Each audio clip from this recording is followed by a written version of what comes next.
Sama-sama tayong magiging saksi!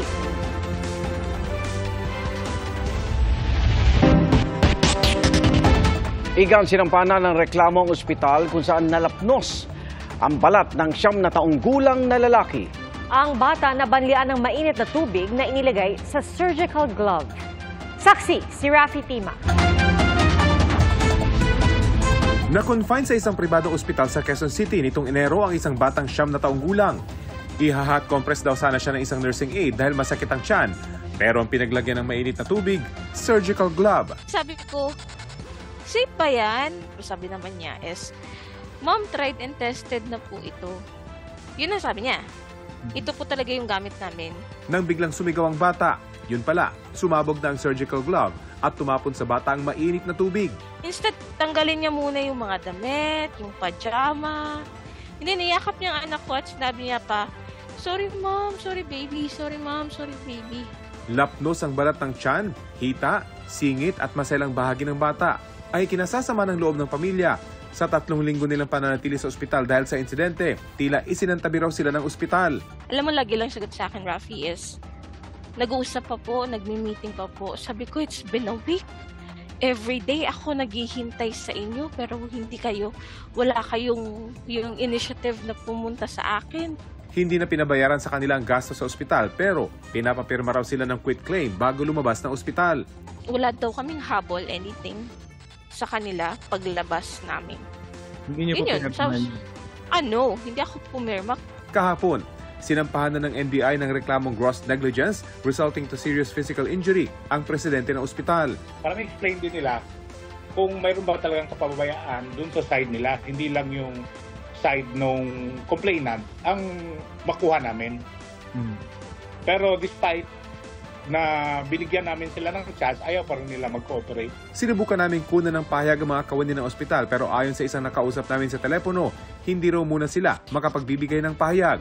Ang ina ng biktima, desididong panagutin ng ospital, lalo pat posibleng magkaroon daw ng pangmatagalang epekto ang insidente sa kanyang anak.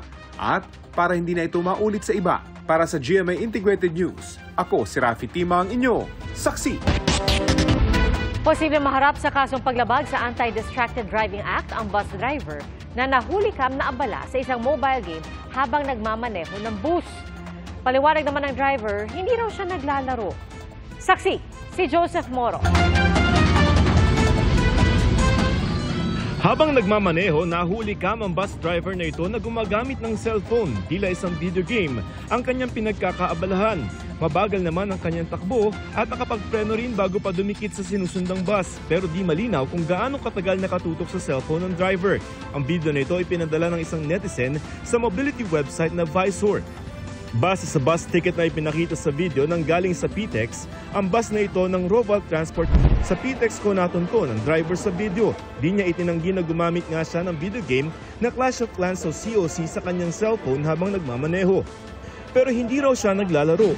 Ginanong-ganong ko lang siya sir. Nakabukas ako sa sa COC. Tinignan ko lang. Traffic naman po sir. Kasi tanghali rin naantok po ang pantanggal yung antok yung inip. Sabi pa ng driver, nakapila siya sa bus stop ng EDSA Bus Carousel sa Rojas Boulevard at wala sa mismong EDSA Extension sa Maynila. Nasa barrier na po kami. Barrier na? Ng carousel po. Nakapasok na po. Kumbaga nakapila na kami doon. Iniimbestigahan na ng LTFRB ang insidente at maglalabas din daw sila ng show cause order sa driver at sa kumpanya ng bus. Ayon sa LTFRB, posible maharap sa kasong paglabag sa Anti-Distracted Driving Act ang driver. Ang kumpanya naman ng bus ay maaari ring panagutin. Bawal gumamit ng cellphone habang nagmamaneho. For the bus company naman po, for employing an employee who is negligent, the franchise can be may suspension ng lisensya. Harapin ko na lang po sir yung mali ko naman talaga sir. Sinubukan din namin tawagan at i-message ang Roval Transport Cooperative pero hindi pa ito sumasagot sa amin. Base sa Republic Act 10913 o Anti-Distracted Driving Act, itinuturing na distracted driving ang pagsusulat, pagsisend at pagbabasa ng text, pagtawag o pagtanggap ng tawag, pati paglalaro, panonood, pagsusurf at iba pa. Bawal ang mga ito habang umaandar o kahit nakatigil sa stoplight. Hindi naman distracted driving kung hands-free o ginagamitan ng speakerphone, earphone o mikropono. Basta hindi nakasasagabal ang cellphone sa line of sight ng driver o view habang nagmamaneho. Exempted sa patakaran ang mga emergency call o yung nagmamaneho ng emergency vehicle tulad ng ambulansya at fire truck habang gumagawa ng emergency assistance. Ang mga mapapatunayang lumabag ay maaaring pagmultahin na mula 5,000 piso hanggang 20,000 piso. Maaari ring masuspindi o bawiin ang driver's license. Para sa GMA Integrated News, ako si Joseph Morong, ang inyong saksi. Nagkaroon ng magkaiwalay na grass fire sa tabi ng NLEX sa Pampanga at sa Antique. Tinupok naman ng apoy ang ilang istruktura ng SSS sa EDSA. Saksi si Ian Cruz.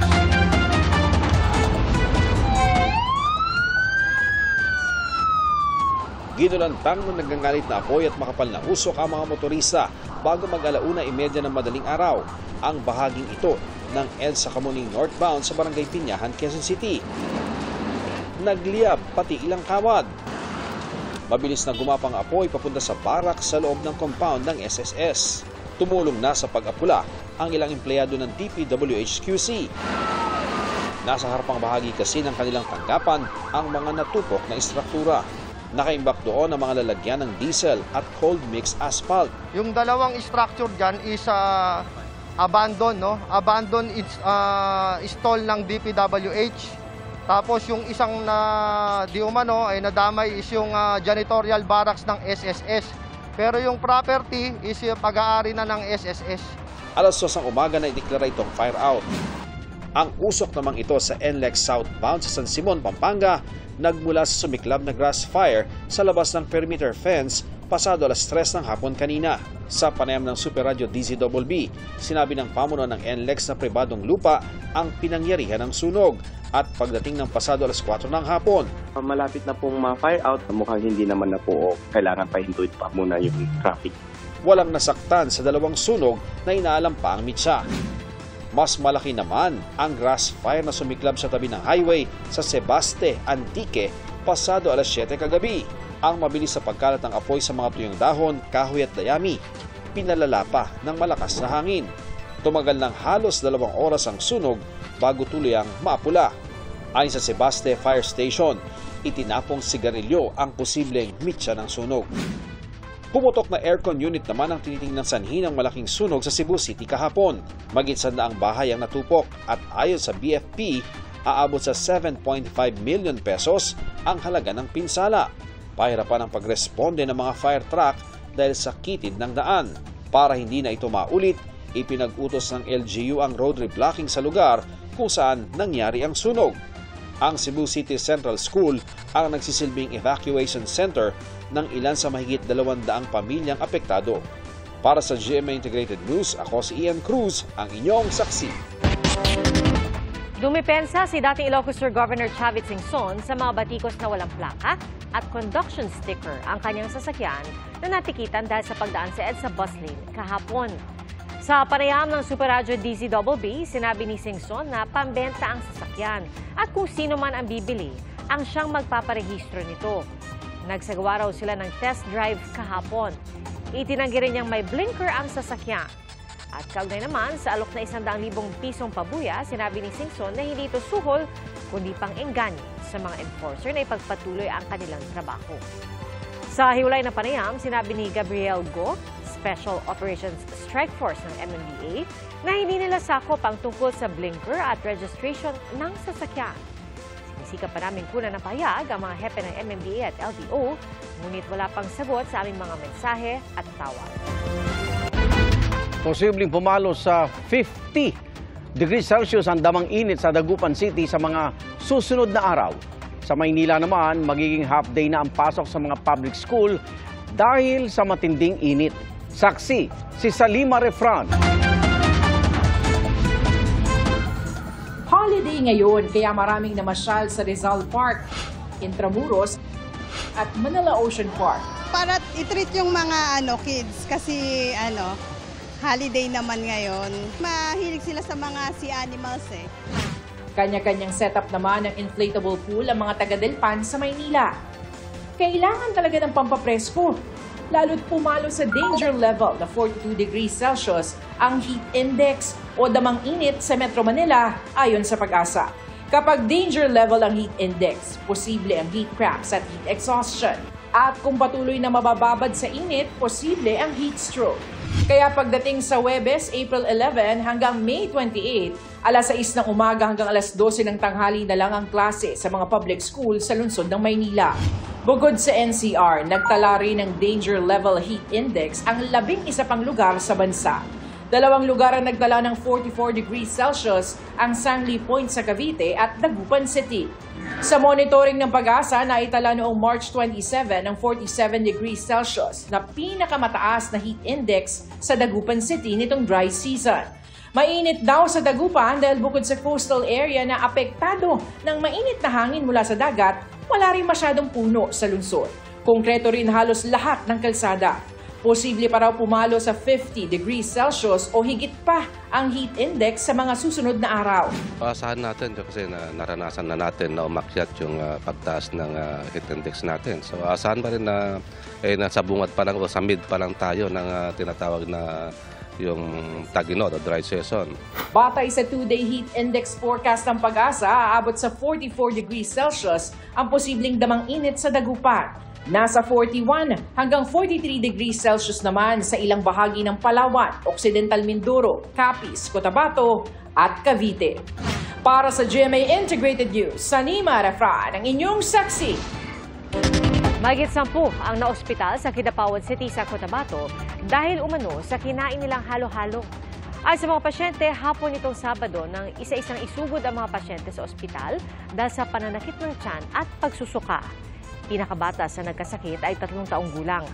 May mga pasyente ring isinugod sa mga ospital sa Makilala, Cotabato at sa Davao del Sur.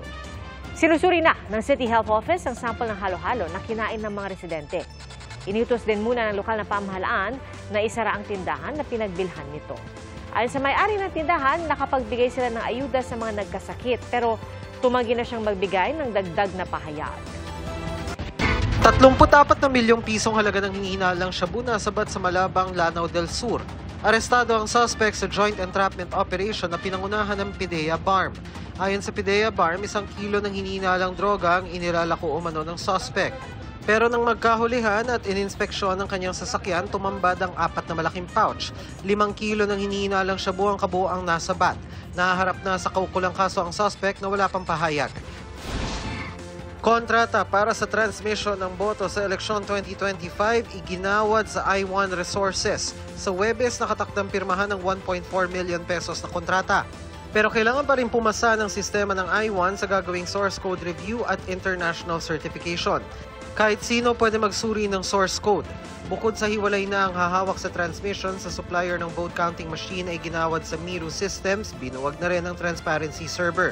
Papalitan nito ng transmission sa server ng 5 grupo, NAMFREL, PPCRV, Media at Majority at Minority Party. Pwedeng ikumpara ang mga makukuhang boto ng magkakaibang server at iwasan ang anumang posibleng issue kung magkaaberya o mabulunan ang transparency server. Lalagyan din ng QR code ang mga resibo sa pagboto para mabasa ng mga gusto ng sariling quick count. Kaso ng pertussis sa bansa pumalo na sa mahigit 1,000. Ayon yan sa Health Department base sa kanilang data mula January 1 hanggang March 30, 2024. 34 na beses daw itong mas mataas kaysa kaparehong panahon ng nakaraang taon. 54 ang nasawi, lahat mas bata sa 5 taong gulang. Gayunman, ayon sa DOH, nag-iingat sila sa pag-interpret ng datos na posible raw magbago dahil sa late na pagpasok ng mga ulat. Posible rin daw na abutin ng 4 hanggang 6 na linggo bago makita sa datos ang bunga ng pinaigting na pagbabakuna. Para sa GMA Integrated News, Dano Tingkungko ang inyong saksi. Kalunos-lunos ang sinapit ng isang aso sa Legazpi City sa Albay matapos itong tamaan ng pana sa ulo. Ayon sa mga nag-rescue sa aso, mailap ito nung una at nakipaghabulan pa sa mga rescuer. Nagtago pa ito sa ilalim ng sasakyan pero sa huli ay nasagip ng matauhan ng Albay Animal Rescue and Adoption. Naoperahan naman ang aso at natanggal ang pana. Pero kailangan pa nito ng gamot para tuluyang gumaling. Ayon sa rescue group, sakaling gumaling, hahanapan ng aso ng bagong mag-aalaga rito. Hindi pa malinaw kung paano tinamaan ng pana ang aso. Sinampahan na ng reklamo ang isang lalaki dahil sa pagnanakaw umano ng 150,000 pesos na halaga ng pera at ari-arian sa pamilyang kumupkup sa kanya. Saksi, si Mark Salazar. Nung linggo ng hapon, nagpe-Facebook Live si Ken habang nagluluto siya ng fishball. Libre fishball po. Ang lalaking inalok ng fishball ay nagpakilalang si Jason, dating palaboy na kinupkop ng tatay ni Ken para tumulong-tulong sa bahay. Nakilala nga daw siya ni Papa na palaboy, dyan lang sa kanto natutulog. Tapos nagpakita sa kanya ng ID na pintor siya, company ID. So kinuha nga niya para magtrabaho na rin dito. 3 buwan nang nakatira kila Ken si Jason. Pero nung linggo, nagkakainan na, nagiinuman na. Nawawala yung phone ko. Teka lang, check ko yung CCTV. Alas 7 ko na nalaman na wala na yung phone ko. Then chinek ko nga yung CCTV. So, umakyat nga siya ng bahay. na-record ng mga CCTV cameras kung paano umano nilimas ni Jason ang mga gamit sa bahay. Nung sinabi sa akin na nawawala yung phone niya, doon ako tapos nag-check siya ng CCTV, yun nga, dinampot daw yung So, takbo na ako doon dito sa 3rd floor. So, nakuha lahat ng yung iPhone ko, tapos yung 2 Redmi, tsaka yung isang Huawei. 7 cellphone ang nakuha, 1 laptop, mga power tools, sapatos, 10,000 cash, at mapupuno ng alkansya.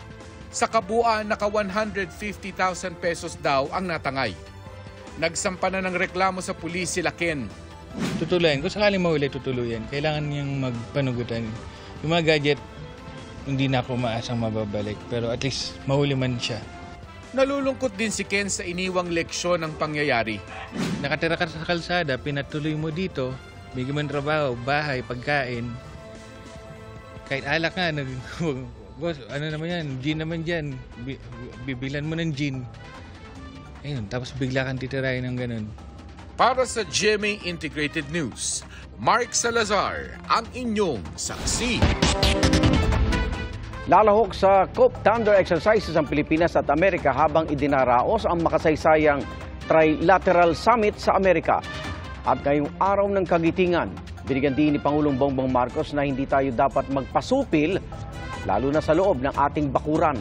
Saksi si June Veneracion. Halos 500 miyembro ng Philippine Air Force at mahigit 100 tauhan ng US Air Force ang lalahok sa Cope Thunder exercises na sinimula na kahapon sa Basa Air Base sa Florida Blanca, Pampanga. 16 na fighter jet ng Pilipinas at Amerika ang lilipad sa bilateral military training na gaganapin hanggang April 19. Pwedeng mag-reach up to beyond Batanes at yung northern tip natin. No? Bilang bahagi ng Cope Thunder, magkakaroon daw ng mga pag-uusap ang mga eksperto tungkol sa maritime strike at anti-ship tactics. Ang involved dito, mga fighter aircraft from both air forces. So may FA-50s tayo, tsaka merong F-16 from the US side. Mga usual air combat maneuvers, basic fighter maneuvers, tactical intercept. Habang ginaganap ang Cope Thunder sa Pilipinas, idaraos naman sa Amerika ang Trilateral Summit ni Pangulong Bongbong Marcos, US President Joe Biden at Japanese Prime Minister Kishida Fumio.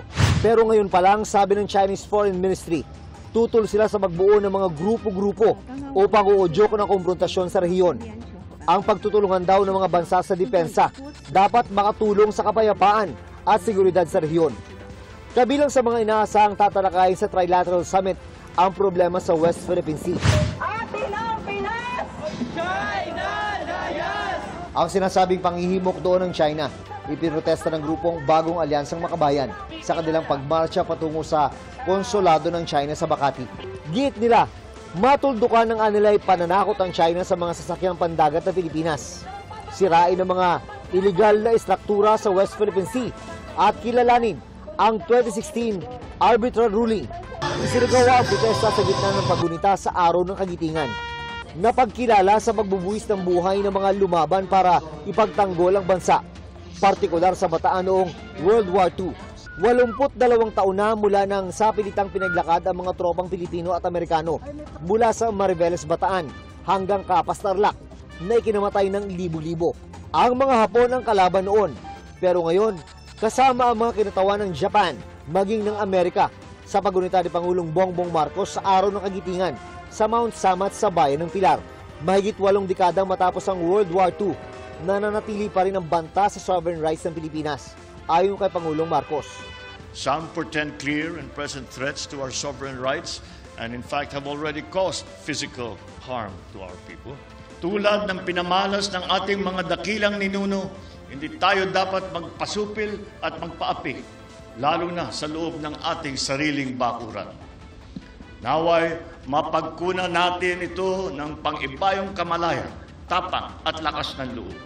Para sa GMA Integrated News, June Veneracion ang inyong saksi. Kakaibang foot spa ang tampok sa Siquijor dahil ang mga nagmamasahe, isda. Pang-adrenaline rush naman ang mga dinarayong aktibidad sa Tanay Rizal gaya ng zipline at rappelling. Saksi, si Marisol Abduraman. Enjoy na enjoy ang mga bata kasama ang kanilang mga daddy sa isang campsite sa Tanay Rizal. Perfect ngayong holiday ang tinawag nilang Me and My Dad activity. We wanted somewhere different and medyo mas malamig, so that's why we chose here. Bukod sa magandang tanawin at magandang klima, pwedeng ma-enjoy dito sa Tanay ang mga extreme activities gaya na lamang itong zipline. Woo! Wow! Bukod sa zipline, pwede ring subukan ng wall climbing, rappelling at free fall. And to complete the experience, magtampisaw na rin sa kanilang swimming pool. From Tanay, dumayo naman tayo sa Isla de Cobos o ang Catanduanes. Sa Virac pa lang, marami ng picture-perfect beaches, lalo na sa hapon kung saan tanaw ang postcard na sunset view. Masisilayan pa ang breathtaking view ng Bulkan Mayon. Libre lang magtampisaw sa dagat at marami ring resort na pwedeng pagpahingahan. Relaxation ba kamo? Tara sa Siquijor at magpa-foot spa. Pero hindi yan usual foot spa ha, dahil mga isda gaya ng dogfish at tilapia ang magmamasahe sa inyong mga paa. Nakakawala raw ito ng stress at isinasaayos ang blood flow. 20 pesos lang ang bayad sa pa-fish spa na ginagawa sa ilalim ng puno ng baldite na 400 taong gulang na ang tanda. Para sa GMA Integrated News, ako si Marisol Abduraman, ang inyong saksi. Hindi lang pangako ng forever, kundi kwelang biruan. Ganyan po nagpalitan ng I do ang bride at groom sa Antipolo City.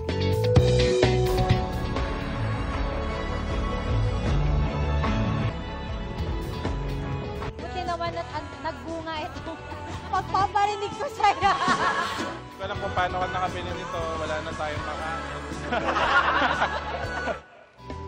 Nag-asara na magsing-irog tungkol sa gadgets na wedding gift nila sa isa't isa. Sa kolehiyo nagkakilala ang groom at dating block president na si Paul, na siyang tumulong sa transfer student naman na si Christine. Likas daw na witty at talented si Paul, habang masikap at mapagmahal naman sa pamilya si Christine. Naging kwelaman sa altar, dalisay ang pangako nila sa isa't isa. Pangako na hindi ko gagayahin si Leron-Leron, Sinta. Sa dulo, kahit mapali ang sanga, hindi ako hahanap ng iba. Inabangan sa iba't ibang panig ng mundo ang pambihirang total solar eclipse. Ito ang pagdaan ng buwan sa pagitan ng araw at ng mundo. Pansamantalang nagdilim ang ilang bahagi ng mundo bunsod ng pagkakatakip ng buwan sa araw. Nagtipon-tipon at sabay na naghintay sa eclipse ang ilang nasa Amerika at Mexico. Pati si US President Joe Biden nagsuot ng special na eyeglasses para matanaw ang eclipse mula sa balcony ng White House. May na-engage pa habang nasa Niagara Falls State Park sa New York. Namangha rin sa view na eclipse ang ilang nakasaksi mula sa lumilipad na eroplano. Pati ilang Pinoy sa Canada nag-abang. Ay sa pag-asa, hindi matanaw mula sa Pilipinas sa eclipse dahil bukod sa gabi na, hindi tayo kasama sa track o dinaanan ng eclipse. Tinuturing na bayani ang isang aso sa Bacolod City. Ang kwento ng may-ari, naligtas sila mula sa ahas dahil sa aso. Natutulog umano katabi ng kanyang amo ang Shih Tzu na si Z noong linggo ng madaling araw. At dahil sa pagtatahol ni Z, nagising ang mga residente ng bahay at nakita ang nakapasok na ahas. Nahuli na ang ahas at pinaubayan na ito sa barangay sa DENR. Sa kasamaang palad, nasawi ang aso matapos makagat ng ahas. Labis man ang paghihinagpis sa pagkawala ng alaga, may iwan daw ang alaala ng katapangan at sakripisyo para sa naging pamilya ni Z. Inaabangan ng mga residente ang kumukulong tubig na nagmumula sa ilalim ng lupa sa bayan ng Manito, Albay. Umuusok pa ito at nangangamoy asupre.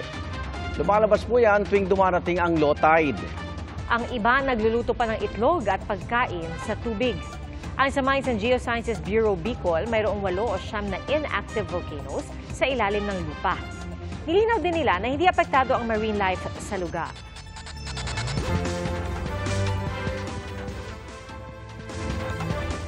Arestado na ang lalaki na nakit sa drag queen at Taylor Swift impersonator na si Taylor Swift habang nagpo-perform sa Bayambang, Pangasinan.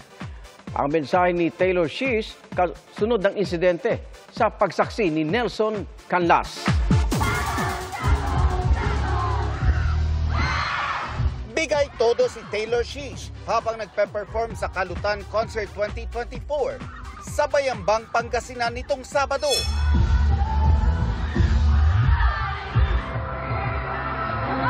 Pero pagbaba niya ng stage habang naglalakad, tila may humampas sa leeg ng drag queen kaya napatigil siya. Ang karanasan, tinawag na traumatic ni Taylor Swift. Kinundena naman ng Bayambang LGU ang nangyari. Wala raw puwang sa kanilang bayan ang homophobia at physical abuse. In behalf of the LGU Bayambang, and in behalf of the whole Balon Bayambang, I want to truly apologize and say sorry to Taylor Swift and to all those who have been offended, especially the LGBTQ community. Sa isang social media post ngayong araw, sinabi ni Taylor Swift na arestado na ang lalaking nanakit sa kanya. Nagsampa na rin siya ng kaso laban dito. Umaasa raw siyang makamit ang hustisya. Kasabay niyan ang pasasalamat sa Bayambang LGU at sa mga sumusuporta sa kanya. Siniguro rin niyang okay na siya ngayon.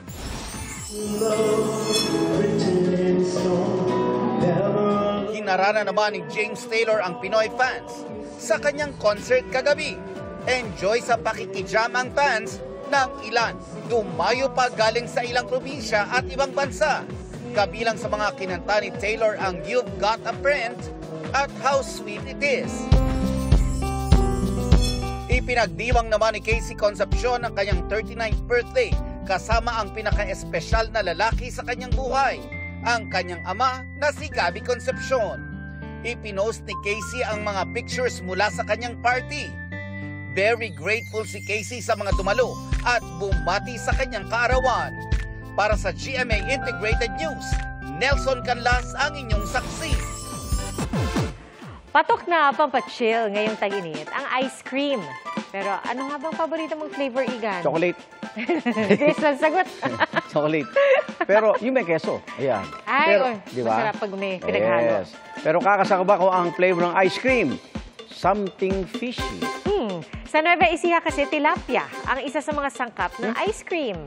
Pero hindi mo raw iisiping tilapia ang ingredient dahil hindi naman ito amoy at lasang isda. Ang tilapia ice cream inimbento ng isang guro sa Central Luzon State University para mainggan yung mga batang kumain ng isda. May dagdag nutrisyon din ito dahil sa dagdag na protina mula sa tilapia. Na-develop natin to para po masolusyonan yung global issue ng declining ng seafood consumption among children since 2007. So why not incorporate yung fish sa kanilang diet like ice cream and cookies? We also have cookies po. Tilapia oatmeal cookies with roasted tilapia. Salamat, Igan, sa inyong pagsaksi.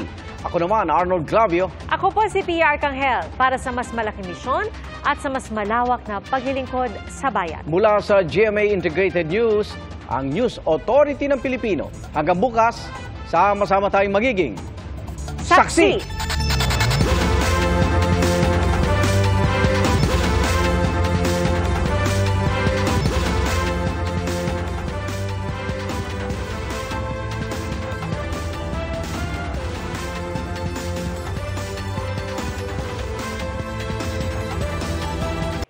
Mga kapuso, sama-sama tayong maging saksi Mag-subscribe sa GMA Integrated News sa YouTube at para sa mga kapuso abroad, samahan niyo kami sa GMA Pinoy TV at sa www.gmanews.tv.